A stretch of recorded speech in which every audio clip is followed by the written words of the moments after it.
dreaming. And I thought maybe the way we would kick off the talk is with a song. And what I want you to do is listen very closely to the lyrics of the song, because we're going to refer back to this song during the presentation in terms of how it reflects back on the history of dreaming. So here we go.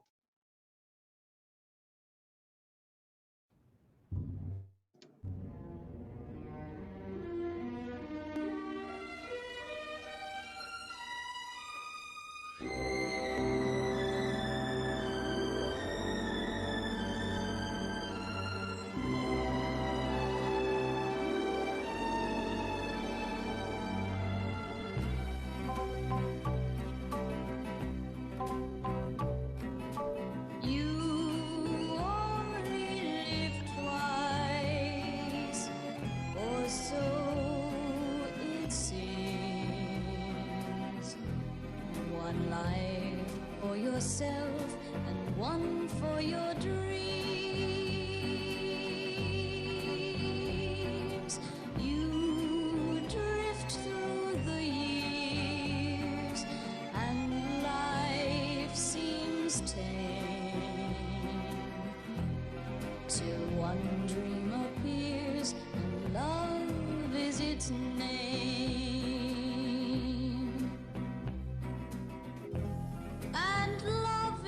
Stranger who'll beckon you on. Don't think of the danger, or the stranger is gone. This dream is for you, so pay the price. Make one dream come true, you only live twice. Now, that was Nancy Sinatra singing that theme from the James Bond movie, You Only Live Twice. Well, why do we dream? This is from Psychology Today. Why we dream is still one of the behavioral science's greatest unanswered questions. Researchers have offered many theories, but a unified one remains, well, a pipe dream. Yeah, the purpose of dreaming, people have proposed many different theories, but no one can seem to come to agreement. For example, one theory that's been put forth is that it's your subconscious talking. Most people know we have this conscious mind like an iceberg, and underneath the water is this big subconscious mind. Well, what one theory is at nighttime, that iceberg flips over and our subconscious mind comes to the fore. Now, who would propose something like this? Well, you could probably guess. Good old Sigmund Freud. Yeah, he said dreams are all about subconscious desires. Dreams are the poems, he said, that we tell ourselves at night in order to experience our unconscious wishes as real. So Freud would say, if I was dreaming about working the computer, I was dreaming about sex. And if I was dreaming about closing my drapes there, I'd be dreaming about sex. And if I was dreaming about playing the piano, I'd be dreaming about sex. But that was Freud. And other people have other ideas. Here's this woman calling the helpline on the telephone. And she picks up the phone and it says, to listen to your instincts, press 1. Yeah, now this is interesting, this idea of social instincts, because some people say that we are not born with a blank slate in our head. When you think about it, other animals, like for example, a cat, no one teaches a cat how to stalk, but somehow they know how to do this naturally. It's imprinted in their brain when they're born. Same thing like a bird. It gets pushed out of its nest, doesn't have any flying nest lessons. It just knows how to fly. And later on, it knows how to build the nest, doesn't have to go to nest building school. Well, what this gentleman has proposed, the very famous psychologist Carl Jung, is that we're not born with blank slates either in our brain. We have knowledge that's imprinted in there when we're born. And he called those society archetypes.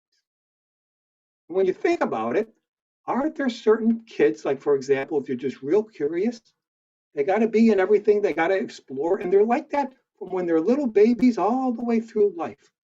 Or someone who's got to be the center of attention, the drama queen or what have you, or maybe they're a funny person. And it's not like these people are living and then when they get older at a certain age, they become curious or they want to be center of attention. It's like they're that way their whole lives since they were a little baby. And that's because this was imprinted in their brain. And what Freud and what Jung feels, Carl Jung feels, is that when we're dreaming, what we're doing out is acting out these subtypes, these imprints that are in our brain. They're coming to the fore. Give it some big emergency happen.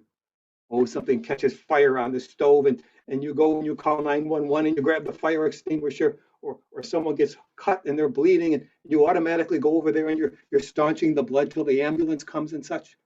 And then when it's done, you sit back in a chair and it's like, oh, whoa, you're sweating, your heart's pounding, and you say, wow, how did I do all that? How did I just go on autopilot and just do that without panicking? Well, according to this Finnish researcher, and it's a Ravuso, he has the evolutionary theory. And that says we dream to practice responses to threatening situations. Because when you think of it, a lot of dreams are like threatening situations. We're being chased, right? Or something's happening that we're swimming, we got to swim a long way to the other side, some kind of struggle. Well, the idea is we practice these things when we dream, so we're prepared when they really happen. So we're not like a deer in the headlights where we just kind of panic. We could go on autopilot because we're used to dealing with these crises that we keep seeing in our dreams. There's a cartoon of this kid raising his hand in class, and he's saying, Mr. Osborne, may I be excused? My brain is full.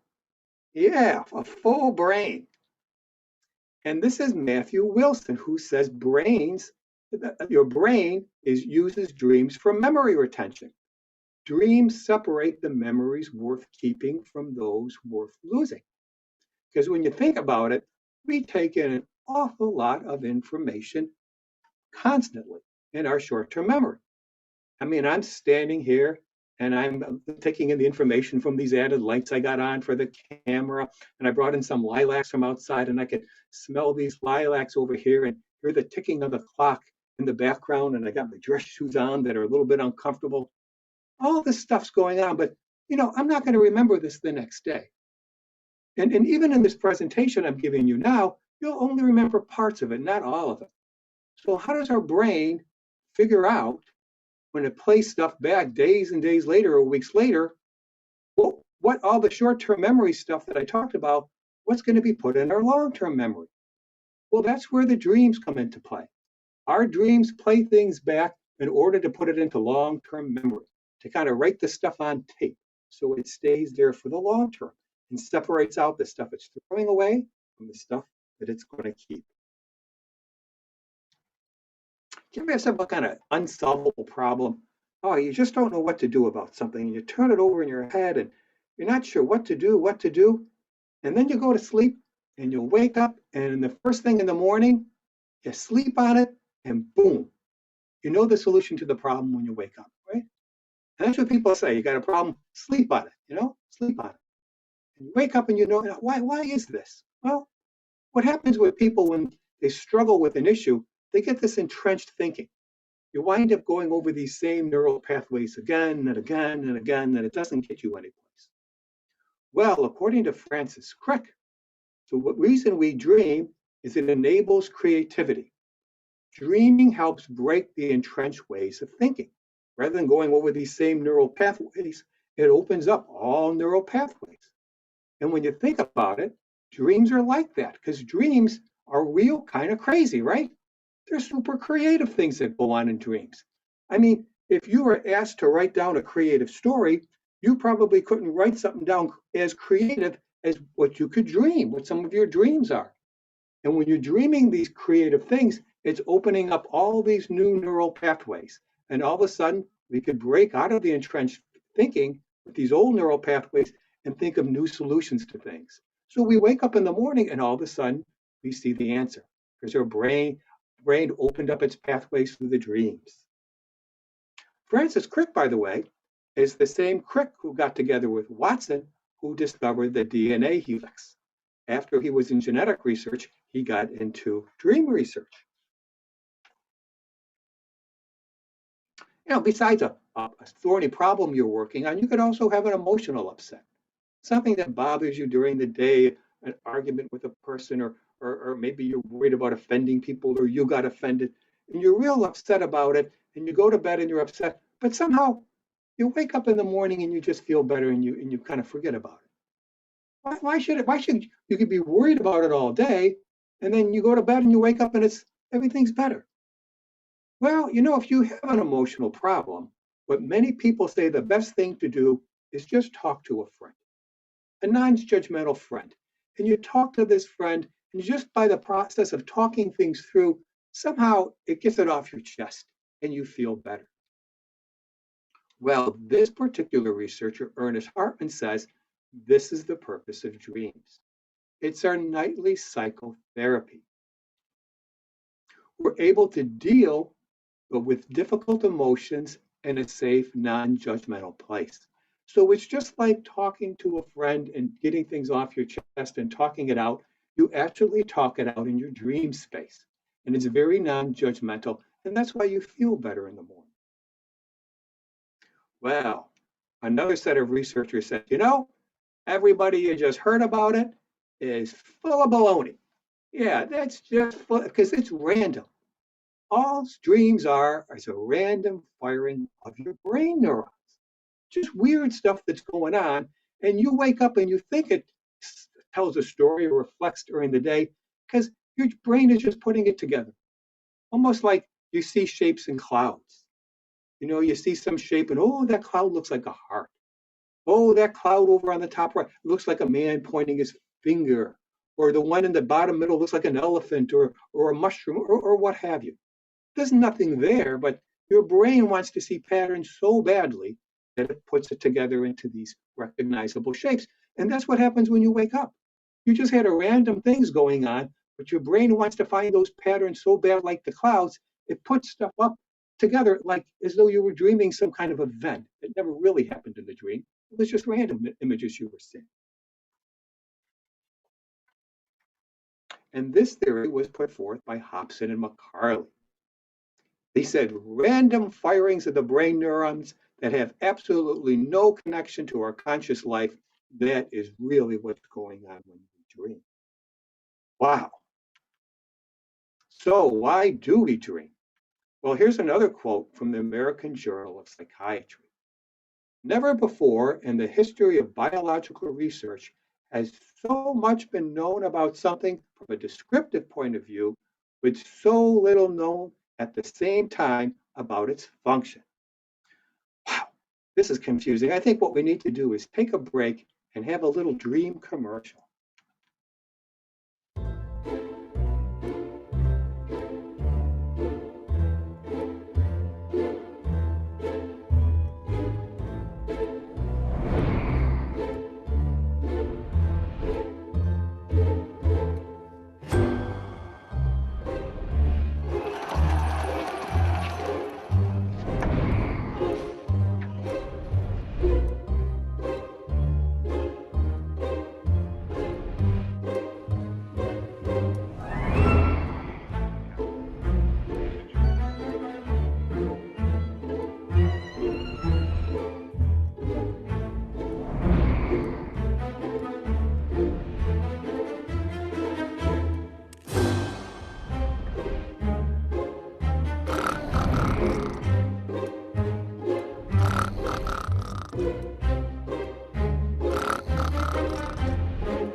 so much confusion today about what dreams mean and how we should use them. Maybe what we should do is just go back in history and see what our ancient ancestors and ancient civilizations thought about dreams. I mean, their opinion is probably just as good as anybody else, right? Given there's so much confusion. Well, one of the things they learned early about dreams was that dreams are different, right? Because when you think about your daytime thoughts and you're walking down the street, and that's pretty random, right? You're walking down the street and somebody asks you, well, what are you thinking? What are you thinking? Well, I don't know. I was kind of looking at this building and something else passed by and I was smelling this asphalt down here. They got wet tire on the ground and thinking about where I was supposed to go and what I was supposed to buy. It's a bunch of jumble of things. Okay. Not really organized, but dreams aren't like this jumble of weird things like when we're walking down the street. They're almost like a little story or a movie that takes place in our brain, like a play or something. Because dreams, when you think about it, they're in a story format. I'm walking down the street, I'm seeing dozens of people and all over. But dreams don't have dozens of people. There's just a small number of actors in our dream, similar to what you see in a play or a movie. Small number of actors you kind of follow. And there's generally some kind of a conflict in a dream, right? I'm dreaming and I'm having some kind of problems buttoning my shirt. Conflict has to be solved. And then they're very creative because, okay, I'm having problems buttoning my shirt because I got giant buttons that are 6 inches in diameter, and these giant buttons are tough to button, right? Oh, and then dreams also, I mean, just like a story, a play, or a movie, they could take place in the past where I could dream about something I was in high school, right, or as a kid, or I could dream about something going on today, or something in the future. Dreaming about having to make a presentation tomorrow or going to a party tomorrow. I'm dreaming I'm at that party or something. So the format of them is just like what we consider a classic story format. And the interesting thing is the classic story format is universal. I mean, whether it's an Aborigine telling a story over in Australia, or someone in Africa, or it's somebody over in Asia from China telling a story. Everybody uses those similar things of the limited actors and conflict and creativity. So what people feel is that the reason we dream, and one of the contributions of dreaming, it taught mankind how to tell and enjoy stories. The reason we have so many books and movies and television shows that all use that format of the actors and the conflict and the creativity is we're familiar and we're used to that from our dreams. And that's what we like. And that's what people use all over the world in terms of storytelling. If we look at one of the most ancient civilizations, Mesopotamia, the land between the rivers of the Tigris and the Euphrates, they recorded dreams, especially from their kings, because they were messages from the god. Here's an ancient cuneiform clay tablet, and it's describing a cylinder seal, describing symbols from King Dumuzi's dream way back in 3100 BCE.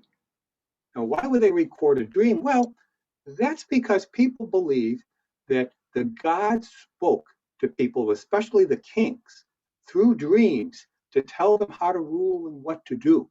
So they wanted to record that. And the public liked this because you might think the king is a total bozo and doesn't know what he's doing. But as long as he pays attention to his dreams and the gods are telling him what to do and he's following that, we should be okay. And you could look at perhaps the oldest written story in the world is the Epic of Gilgamesh, 2000 BCE. And in the story, there's a very important section in there that talks about dream interpretation. Matter of fact, their dream manuals in ancient Babylonia, were called omnia, their dream dictionaries. And the word for it was a word that meant something like dissolve, with the idea that there was the solve part, that you want to solve the meaning of the dream, but it was very important as well to have that first part, this dissipating of the evil consequences of the dream. So you don't need a complex interpretations and dream dictionaries if you have a bad dream. There are simpler ways to do that. For example, what you could do according to the ancient Mesopotamians is just take a lump of clay. And you take a lump of clay and you think about that bad dream and you rub that lump of clay over on the top of your hand like this. And you say, lump, in your substance, my substance has been fused. And in my substance, your substance has been fused. And that bad dream will go into the lump of clay. And then you toss that lump of clay into some water and say, as I throw you into the water, you will crumble and disintegrate. May the evil consequences of all dreams be gone, be melted away, and be many miles removed from my body. Now, if we look at the ancient Israel, right on the doorstep of Babylon, if from mentioned in the Bible in Numbers, it says, if any of you is a prophet, I will speak to him in a dream. And dreams played an important role in the Bible. There was Jacob dreaming about the ladder ascending into heaven, and Daniel interpreting Nebuchadnezzar's dream in that important story. Also, the famous story of Joseph got released from bondage by interpreting the dreams of the Pharaoh. So dream interpretation was important in ancient Judaic thought. An interrupted dream is like an unread letter. Rabbi had said, well, why do they say that? Well, that's the idea that you forget your dreams pretty quick, right? So the only way you could kind of remember a dream a lot of times is if somebody wakes you up right in the middle of one, and then you get up and you could recall it. Rabbi Jonathan said, a man is known in his dream what he thinks in his heart. Or Rabbi Jehuda, wish for three things which are of great importance: a good king, a good year, and a good dream. They were so concerned in ancient Israel about dreams that they had special protective amulets that were made. And they would give these to their children when they went to sleep at night because they wanted to protect them from a Babylonian evil spirit called Lamashtu, who was a child killer who could take the life of the child in the night. But the wife would also give one of these amulets to the husband because there was also Lilitu, a Babylonian evil spirit that was a succubus that would seduce the husband during the night. And the wife did not want the husband playing around when he was dreaming. And the Hebrews combined actually these two Babylonian spirits into one called Lilith. Now there's a document in Judaism called the Midrash. And this was a document done a long time ago where they made up some stories to kind of fill in some blanks in the Bible. And there was a story made up in the section called the Alphabet of Ben Sura that talks about Lilith. And I'll play a little video that tells you what this story is in the Midrash that they wrote in ancient Judaism. All the world knows the story of Adam and Eve as told in Genesis. But few people know the story that is not found there, that of Lilith, the mysterious first wife of Adam. After God created Adam, he said, "It is not good for man to be alone." He then created a woman from the earth, as he had created Adam himself, and called her Lilith. Two texts, excluded from the Bible, tell her story in detail. The first is called the Zohar, also known as the Book of Splendor, probably written in the 13th century. The other, called the Alphabet of Ben Sira, is a collection of writings compiled in the Middle Ages. Though both are medieval, they are said to rest on traditions dating back into antiquity. According to these traditions, Lilith was Adam's first wife, created before Eve. At the very beginning, it wasn't just Adam who was created from the dust of the ground. Adam and his mate, his partner, Lilith, were co-created from the same dust, the same ground, at the same time, separate and equal. Unfortunately, Adam didn't quite see it that way, and the time came when he began to insist that Lilith be subservient to him. "Lie beneath me, woman," he said. She refused. that the reason Lilith was rejected as Adam's wife was because she insisted on equality. Lilith decided at that moment to pronounce the divine name, 4 letters in Hebrew which spell the name of God, Yud, He, Vav, He, are never to be vocalized or pronounced. But when she pronounced them, this gave her such great power that she flew away into the heavens. According to Ben Sira, 3 angels were dispatched to bring Lilith back, but to no avail. Said the Holy One, "If she agrees to come back, it is good. If not, she must permit 100 of her children to die every day." They told her God's word, but she did not wish to return. Lilith having gone for good, the alternative text described God presenting Adam with a second wife, Eve. Adam's second wife, whom he now demands from God, Eve, is taken from his rib, not created from the ground at the same time. So he is allowed to say, "Submit to me, wife," and she is supposed to do it. Cast out of the garden, Lilith became an evil spirit, doomed to lose 100 of her own offspring each day as punishment for her defiance. She would take a desperate revenge. She would henceforth afflict the children of Adam's second wife, to afflict pregnant women, to afflict newborns, and even to molest young men who sleep alone, thereby spawning her race of demonic. Well, poor Lilith, huh? The evil demon. Well, there was a Judaic scholar by the name of Judith Plaskow, and this story of Lilith didn't sit well with her. It's a typical guy thing to make the lady the bad guy. Well, if some man can make up some story a long time ago about this Lilith, I can make up a story too. And she rewrote a new story for the Midrash. And in her story, Lilith sticks up for herself and gets kicked out of the Garden of Eden. But then Adam takes Eve, who turns out to be this kind of blonde bimbo, and goofs up everything in the Garden of Eden and makes everything a mess. And Adam comes back to Lilith and begs her to come back to fix things in the Garden of Eden. And Lilith says, "I'll only come back if you will treat me as an equal." And Adam agrees. And Lilith comes back and fixes things and lives as an equal with Adam after that. So she got a woman's point of view on this and revised that Midrash story. And after that, Lilith became a patron saint of feminism. There's a famous, very well-known feminist magazine, which is called Lilith. And you probably remember they had these series of concerts with all female performers, and it was known as the Lilith Fair. And if you go online and you want to search on Lilith and images, you're going to see all of these superheroes that are role models for young girls that are called Lilith. So Lilith actually had a happy ending where she was rewritten and reformed into a role model for young girls and older women alike.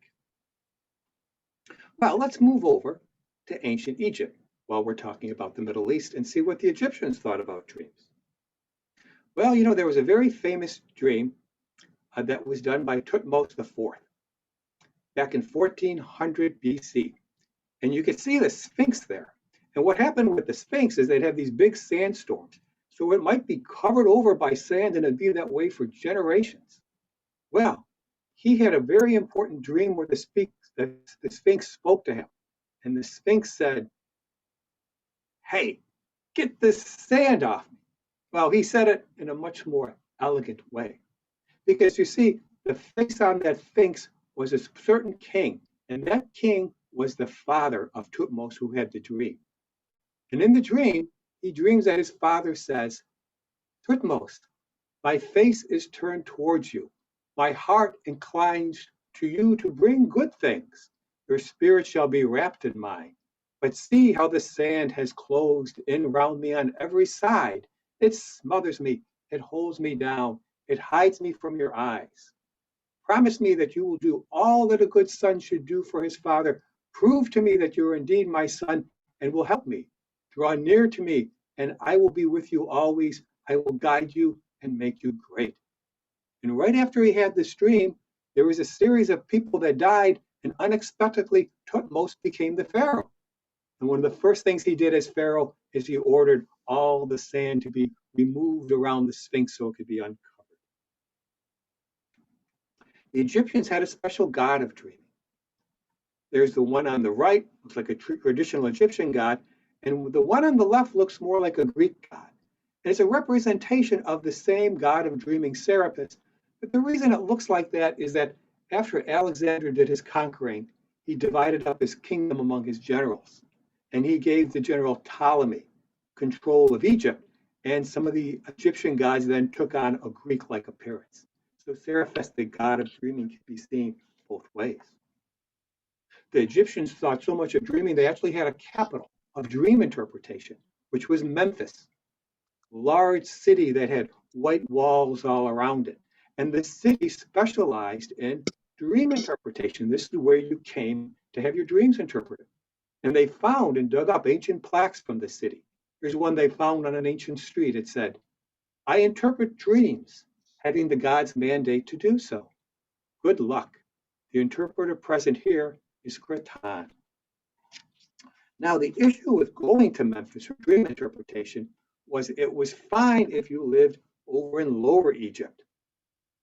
But if you lived in Upper Egypt in this way, it wasn't that easy to get up down to Memphis, which is located over here. Because there was a series of different waterfalls and rapids that you had to go through to get from Upper Egypt to Lower Egypt. And it was a very difficult journey. So what people did in Upper Egypt to get their dreams interpreted is they used surrogate dreamers. Yeah, there was this kind of business of people of surrogate dreamers in Memphis. And what they would do is they would go to one of these dream temples and have a dream in your place. They would recite certain types of incantations and say your name. They'd go to sleep and they'd wake up, have their dream interpreted, and then they'd send that interpretation off to you so you would know what your dreams meant. The Egyptians dreamed that your soul was in this Jerubu bird. It's kind of like this kind of water bird that existed, large water bird. And so what happens when you go to sleep, that bird comes out of your soul and starts flying around and having these different adventures. And that's why you're seeing these different things in your dreams. And that actually, the Egyptians believed that when you're awake, you're only seeing part of reality. Okay? The dreams allow you to sense things that are always there but can't be seen in the waking world. So when we're awake, we only see this narrow band of reality. But when we dream, all of reality gets opened up to us. So all of a sudden we're seeing things that seem crazy and supernatural, but they're things in the real world that we just can't see those in the waking world. They had their own dream protector, and it was a small and powerful dwarf, a very powerful dream protector. Dwarfs were revered in ancient Egypt because they were seen as people who had special, powerful things to offer. And this particular dwarf, its image would be carved onto various bedposts and stuff, especially to protect children from bad dreams and bad nightmares. Well, let's go on and talk about the ancient Greeks. I referenced Ptolemy. Ancient Greeks were interesting because they combined medicine with dreaming. Matter of fact, the god of dreaming and the god of medicine was the same person, Acephalus. And you can see him there. He's always pictured with this staff he's holding. And there's a serpent curled around the staff. And that serpent was from the underworld. And the serpent would tell Acephalus secrets from the underworld on how to treat people and cure people. And to this day, that's what's used as the symbol of medicine, the caduceus. The staff with the snakes going around it. We use that to this day.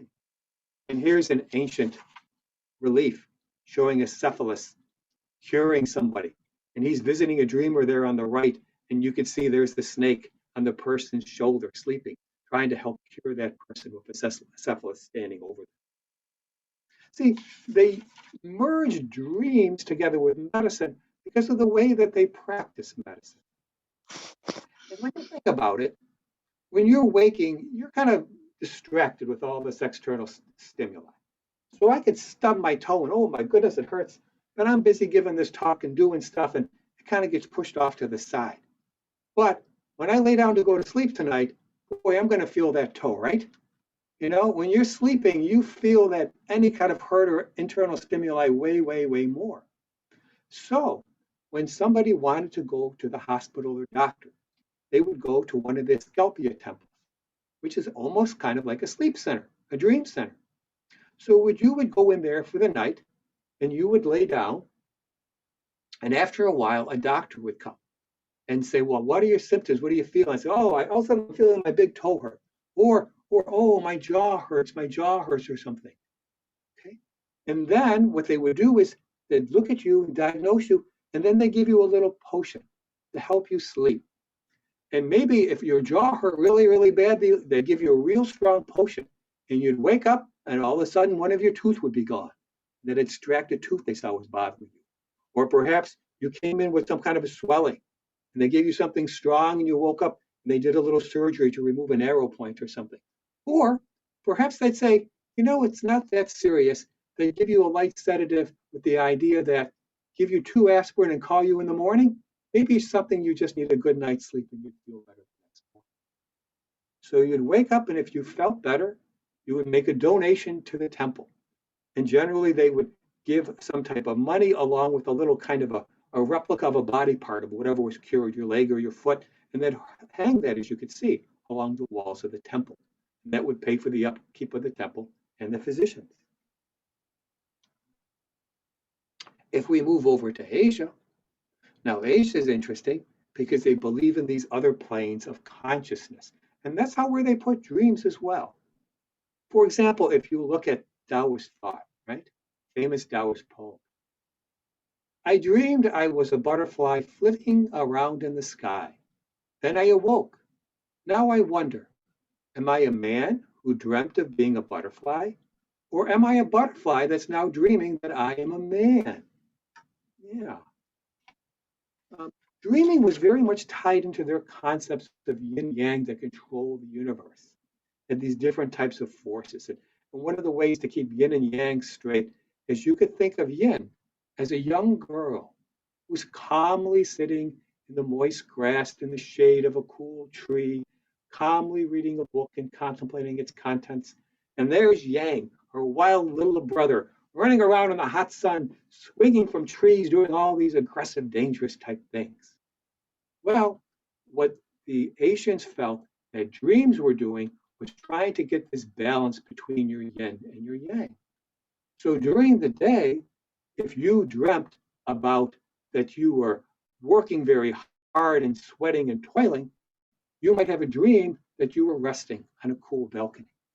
Or during the day, if you dreamt that you were very hungry and you didn't get much to eat during the day, maybe you would dream at night that you were eating at a banquet to balance things out.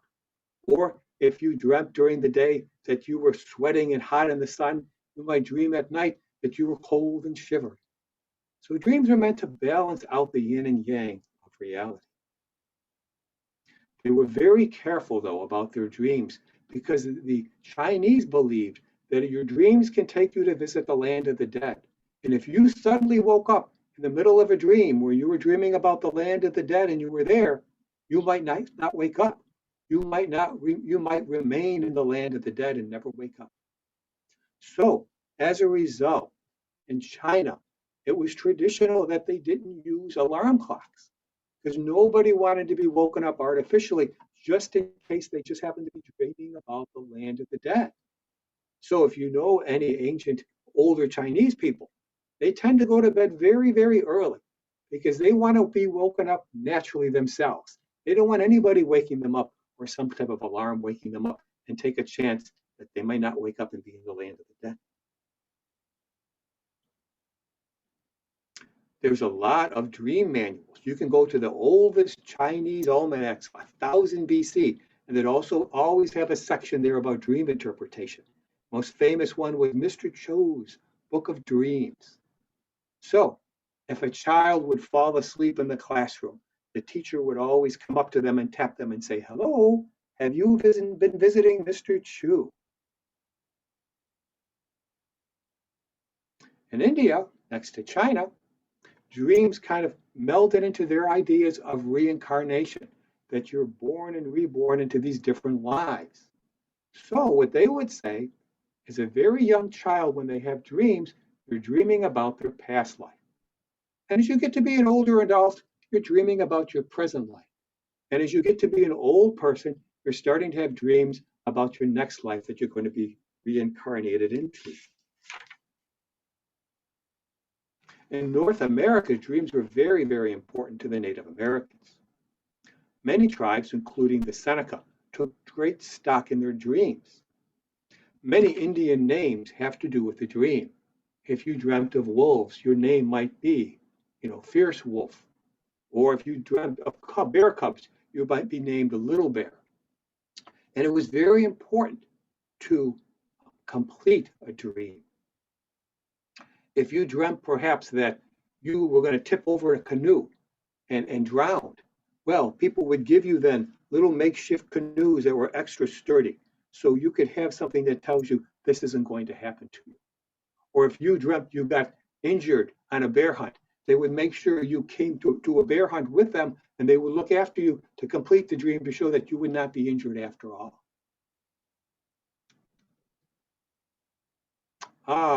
They wanted to protect their children from bad dreams as well, just as some of the ancient Babylonians did, and they did in ancient Israel. And they would use dream catchers to protect those children. Now, many of you might have dream catchers that you've purchased as souvenirs. The original dream catchers actually were done by some Chippewa tribe called the Ojibwe that lived up around Lake Superior. And those dream catchers were things that they hung above the beds of their sleeping children to prevent nightmares. Now, this became a very popular tourist item. So all the other tribes started selling and making these dream catchers, and they started making up stories that you put it on your windshields and it catches dreams that are going to be fulfilled in your lifetime or such. But actually, that's just tourist stuff. The original dream catchers and what they were used for were to protect children from nightmares by this particular tribe up around Lake Superior. Well, we're talking all about how people are doing all this dream interpretation and using dreams over in Asia, in the Middle East, in North America. How about Europe? Well, Western Europe seemed to zig when the rest of the world was zagging. Because in the other regions of the world, where they were using dreams for introspection and revelation, Western Europe actually saw dreams as something connected to demons and Satan. And all of that belief was kind of tied up to actually one guy who was responsible for that. And that was St. Jerome. What St. Jerome is famous for is he did the translation of the Hebrew Bible from Hebrew into Latin, which is known as the Vulgate.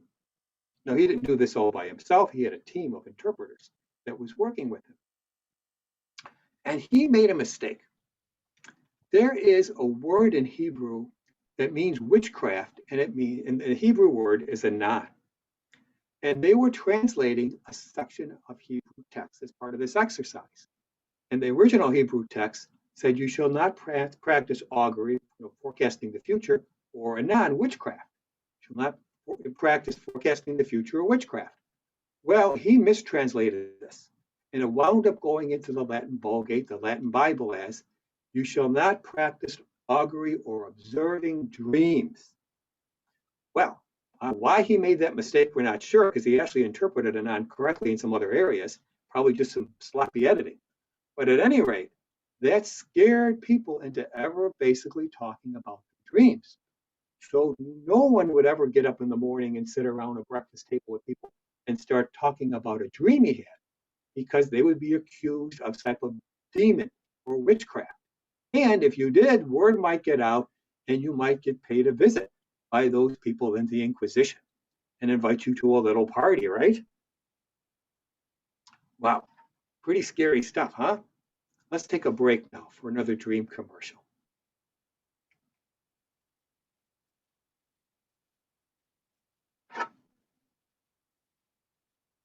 You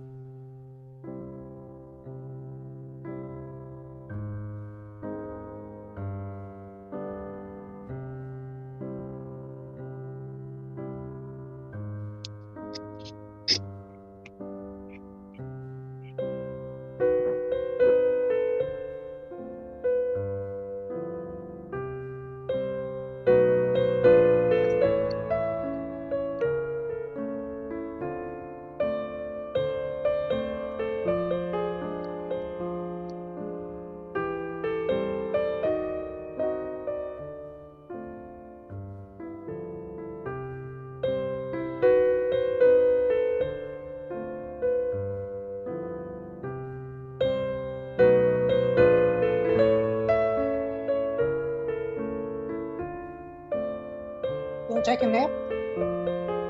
Nope.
Well, we can see that dreams were pretty important to our ancestors all over the world. Why was dream interpretation so popular? Well, when you think about all the sleep temples and dream interpreters and people that made their living that way, I mean, there was money there. People made a living off of that. But the reason they made money and made a living off of that was that people got something in return from that. The dreamers benefited from this dream interpretation. I mean, it was generally a positive experience when they look at these dream dictionaries and these interpretation things, whether it was the Omnia from Babylonia or the ancient Egyptian ones. The vast majority of the interpretations are favorable good dream signs. And even when you look at the bad dream signs, they're not really that bad. They're kind of more good advice, right? You see something like this. You will get into an unproductive shouting match. Well, how many productive shouting matches have you ever gotten into, right? It's kind of like the good advice you get from reading a horoscope or a fortune cookie. They don't really say bad things. They just say something to look out for, to give you good advice. And it'd be fun and entertaining. Oh, you had this dream about these two birds quacking and stuff. Oh, that's because you're going to meet an old friend and you're going to be talking and talking and talking each other's ears off to catch up. Oh, I had a dream about this tree all laden with fruit. Oh, that means you're going to have many, many, many children and many, many, many grandchildren. And dreams are also just valuable from a standpoint of introspection. Here's a quote from someone in the 17th century. Dreams are a notable means of discovering our own inclinations. The wise man learns how to know himself as well by night's black mantle as the searching beams of day. And they would give people pause to think. It was a accepted practice in China that if you were a traveling diplomat or businessman, when you came to a new city, before you would set up camp and do business, you would spend your first day in a dream temple. So you could sit back from the busy travels, gather your thoughts, and kind of think a little bit more about what you want to accomplish with your diplomacy or your business. It's interesting if you look at these ancient dream interpreters, how they trained them. Here's an example from one of them that wrote a dream interpreter's manual way back in 160 CE. And in this manual, he describes how you become a dream interpreter and what your qualifications are.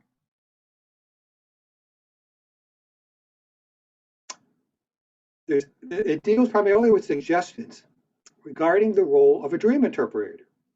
The dream interpreter needs to know the dreamer's identity, occupation, birth, financial status, state of health, and age, and to examine closely the habits of the dreamer. The interpreter should learn the local customs and peculiarities of every place so that the interpreters can be in accordance with them. Every detail of the dream and how the dreamer felt about each detail should be ascertained and explored. Description very similar to what a psychotherapist would do with people. And these dream interpreters were thought to act as early psychotherapists in societies. By talking through all the different images, they would kind of get at what's bothering people and how they felt about things.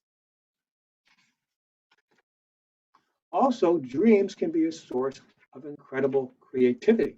We thought how you can see how new circuits can be laid in the brain from these creative dreams.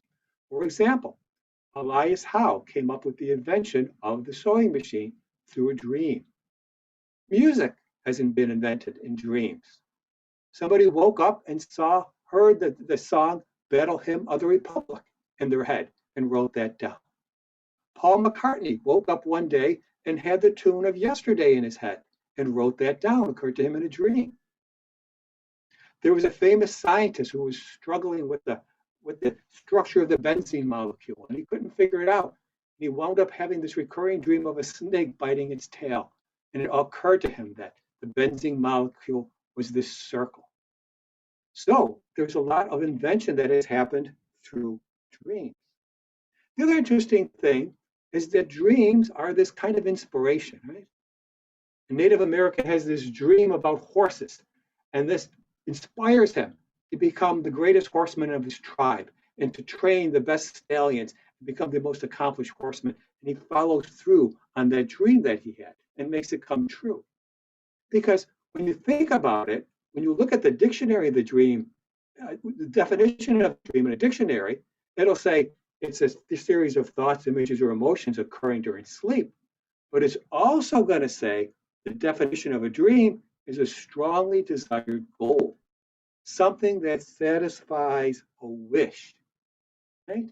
Dreams represent potential. I have a dream. You can make a dream come true if you work at it. So when we look back on what we spoke about here today, science may never fully unravel why we dream. Whether it's random neural activity or they reflect external experiences or internal emotions or some type of another plane of consciousness.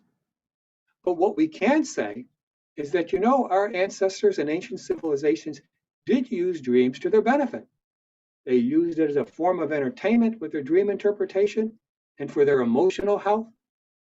And, with the dream interpreters acting as early psychotherapists for creativity, to invent things, and also to inspire them to do new things, to raise stallions and horses and be horsemen and such. So, perhaps we should be more like the ancients and learn to value your dreams. Because as we heard in the song that I played in the very start of my talk, you only live twice, or so they say, once for yourself and once for your dreams. Thank you very much for listening to my talk about the history of dreaming. So what we'll do now is we'll open things up and we'll see if I want to stop the recording and we could open things up for some questions.